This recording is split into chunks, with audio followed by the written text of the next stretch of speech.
এতিয়া আমি কৰিম কুৱেশ্যন 1.11 তো প্ৰশ্নত কি দিছে পলিথিনৰ টুকুৰা এটা ওলেৰে ঘঁহাৰ ফলত 3 × 10⁻⁷ কুলুম মানৰ ঋণাত্মক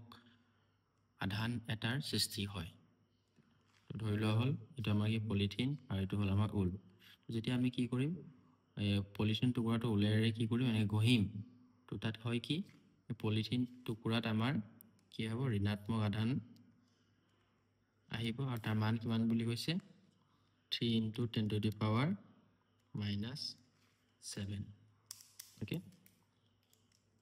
ওকে তো আমি কি লিখিব পাৰোঁ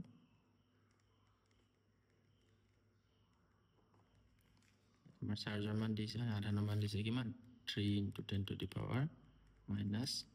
কুলুম ঋণাত্মক বুলি কৈছে মাইনাছ প্ৰথম প্ৰশ্নটো কি স্থানান্তৰিত ইলেক্ট্ৰনৰ সংখ্যা নিৰূপণ কৰা ক'ৰ পৰা ক'লৈ যায় আৰু সুধিছে যে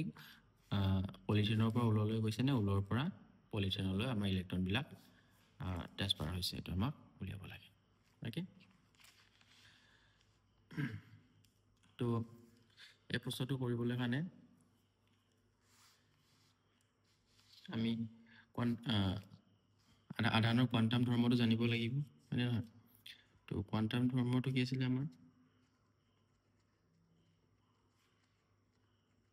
ওকে আধানৰ কোৱান্টাম ধৰ্মটো কি আছিলে আমাৰ যে আধানবিলাক সদায় কি থাকে এটা আধানৰ মান সদায় কি হয় ±n e মানে কি বুলি ক'ব আমি আমাৰ যিবিলাক মুক্ত আধান থাকে এইবিলাক সদায় আধানৰ যোনটো মৌলিক গোট আধানৰ মৌলিক গোট মানে কি ই মৌলিক গোটৰ সদায় এটা সৰল গুণিতক হয় সৰল গুণিতক মানে কিয় তোমাৰ 1 2 3 4 এনেকৈ হ'ব মানে তুমি আধান যদি পোৱা কিমানকৈ পাবা যদি পালে কি হ'ব 1e হিচাপে পাবা বা 2e হিচাপে পাবা বা 100e হিচাপে পাবা 50e হিচাপে পাবা 1000e হিচাপে পাবা কেতিয়াও তুমি 1.5e বা 2.3e এইটো হিচাপত কি হ'ব নোৱাৰে থাকিব নোৱাৰে মানে যেনেকৈ দোকানত তোমালোকে যদি যোৱা চিপছৰ পেকেট কেনেকৈ কিনিব লাগিব 1 পেকেট কিনিব লাগিব 2 পেকেট কিনিব লাগিব 3 পেকেট এনেকৈ কিনিব লাগিব হয় বা 10 পেকেট কিনিব লাগিব তুমি যদি গৈ পেলাই কোৱা যে দোকানীক 1.5 পেকেট মোক চিপছ দিয়ক 2.5 পেকেট চিপছ দিয়ক দিব নেকি নিদিয়ে নহয় হয়নে নহয় উল্টাকে তোমাক খেদি পঠাই দিব ওকে তো ইলেক্ট্ৰনে সেনেকুৱাই আধানো এনেকুৱাই আধান সদায় কি হয় ইৰ গুণিতক হ'ব মানে ওকে সৰল গুণিতক হ'ব সদায় আৰু ই মানটো কিমান হয় নিশ্চয় জানা ই মানটো 1.6 × 10⁻⁻19 হয় ওকে তো এই প্ৰশ্নটোত কি হৈছে আমাৰ কিউ মান দিয়া হৈছে ওকে কিউ মান কিমান 3 × 10⁻⁷ এনৰ মানটো কি কৰিব লাগিব আমি উলিয়াব লাগে আৰু ই মানটো কিমান দিয়া হৈছে আমাক 1. আমি আচলতে ই মানটো আমি জানো আৰু এইটো ঠিক আছে 1.6 × 10⁻⁹ তো ইয়াৰ পৰা যদি এনৰ মান মই ওলাব বিচাৰোঁ তেতিয়াহ'লে ই ইয়াৰ তলত আহিব তো 3 × 10⁻⁷ হৰণ 1.6 × 10⁻⁹ তো 3 / 1.6 × 10⁻⁷ এইটো 7 আৰু যদি ই ওপৰত যায় কি হ'ব +19 ওকে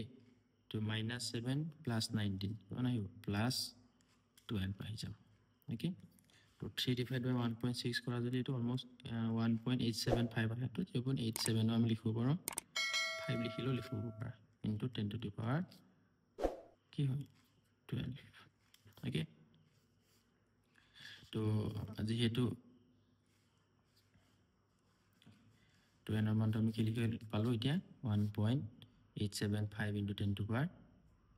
ওকে এইটো হৈছে আমাৰ এনৰ মান প্ৰশ্নটো দিয়া হৈছিলে তুমি চোৱা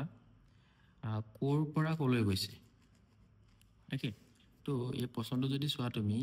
আমাৰ পলিথিনটো কি বনিছে পলিথিনটো হৈছে ঋণাত্মক আধান আহিছে তাত মানে নেগেটিভ আহিছে তেতিয়াহ'লে উলটো কি হ'ব উলটো হ'ব আমাৰ ধনাত্মক পজিটিভ হ'ব অ'কে তো ইয়াত নেগেটিভ চাৰ্জটো কি হৈ গৈছে বাঢ়ি গৈছে পলিথিনত আমাৰ এই যে পলিথিন দেখিছা হয়নে নহয় পলিথিনত কি হৈছে নেগেটিভ চাৰ্জ বাঢ়ি গৈছে নেগেটিভ চাৰ্জ বাঢ়ি গৈছে ইয়াৰ অৰ্থ কি নিশ্চয় উলৰ পৰা ইলেক্ট্ৰনবিলাক কি হৈছে পলিথিনলৈ গতি কৰিছে অ'কে তো ইয়াত ইলেক্ট্ৰনবিলাক ক'ৰ পৰা ক'লৈ গতি কৰিছে আমাৰ উলৰ পৰা ক'লৈ গতি কৰিব পলিথিনৰ মানে য'ত নেগেটিভ কিয় হৈছে কাৰণ বেলেগৰ ক'ৰবাৰ পৰা ইলেক্ট্ৰন আহিছে তাত জমা হৈছে বেলেগৰ পৰা আহিছে তো ইয়াত ক'ৰ পৰা আহিছে উলৰ পৰা আহিছে অ'কে তো ইয়াত ধৰি লওক আমাৰ যি ইলেক্ট্ৰনবিলাকৰ যোনটো গতি হ'ব এইটো ক'ৰ পৰা হ'ব আমি লিখিব পাৰা কি উলৰ পৰা পলিথিনলৈ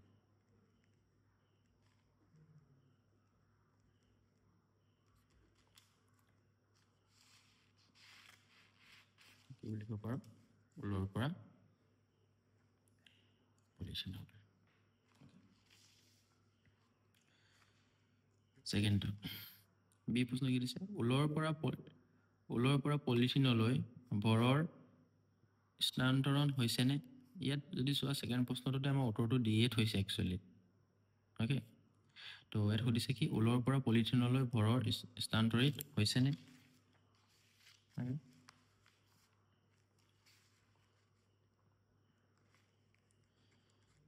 বিটো এতিয়া চাওঁ কি হৈছে আমি কি পালোঁ পলিথিনত কি আহি গৈছে নেগেটিভ আৰু উলত কি আহি গৈছে আমাৰ পজিটিভ তো উলৰ পৰা ইয়ালৈ কি আহিছে আমাৰ ইলেক্ট্ৰন আহিছে হয়নে এতিয়া কথাটো হ'ল ইলেক্ট্ৰনৰ ভৰ থাকে নে নাথাকে আমি জানো কি হয় ইলেক্ট্ৰনৰ নিজস্ব কি থাকে ভৰ থাকে ইলেক্ট্ৰনৰ ভৰৰ মান কিমান এটা ইলেক্ট্ৰনৰ ভৰৰ যোনটো মান হৈছে এইটো আমাৰ 9.1 ইনটু 10 টু দি পাৱাৰ -31 তো ইলেক্ট্ৰন যদি গৈছে তো অবভিয়াছ কথা তাত তাৰ ভৰ মান কি হ'ব সলনি হৈ গৈ থাকিব মানে তাত ইয়াত আমাৰ পলিথিনত কি হৈ যাব পলিথিনত ভৰ কি হৈ যাব বাঢ়ি গৈ থাকিব একচুৱেলি তুমি যদি চোৱা ইয়াৰ মানটো বহুত সৰু হয়নে নহয় চোৱা 9.1 টু 10 টু দি পাৱাৰ -31 তো বহুত কম ভেলু কেজি এইটো কেজিত হয় অ'কে বহুত কম ভেলু হয় তো ভৰ কি হৈছে স্থানান্তৰিত হৈছে কিন্তু বহুত কম বাই চান্স তোমালোকক যদি কুৱেশ্যনটো দিয়া থাকে যে কিমান ভৰ স্থানান্তৰিত হৈছে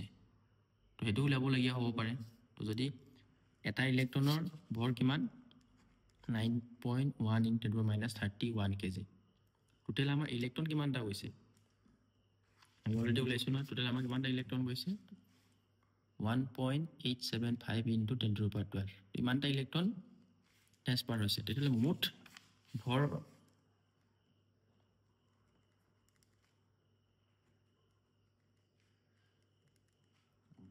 স্থানান্তৰিত কিমান হ'ব স্থানান্তৰণ হ'ব এটা ইলেক্ট্ৰনৰ ভৰ কিমান 9.1 ইনটু 10 টু দি পাৱাৰ -31 কিমানটা ইলেক্ট্ৰন সেনেকৈ গৈছে কিমান গৈছে 1.875 ইনটু 10 টু দি পাৱাৰ 12 এইটো মই 1. কালকুলেশ্যনক ইজি কৰিবৰ কাৰণে এইটো মানটো মই 1.8 ধৰি লৈ ল'লোঁ কিমান পাম আমি 16.38 ইনটু 31 আৰু এইটো কিমান হৈছে 12 to 10 to the power -19 KG ইমান কেজি মানে এইটো বহুত কম ভেলু হয়নে নহয় তোমাৰ -19 আছে ইমান কেজি ভৰ কি হৈছে আমাৰ উলৰ পৰা পলিথিনলৈ কি হৈছে অ'কে নিশ্চয় বুজি পাইছা তোমালোকে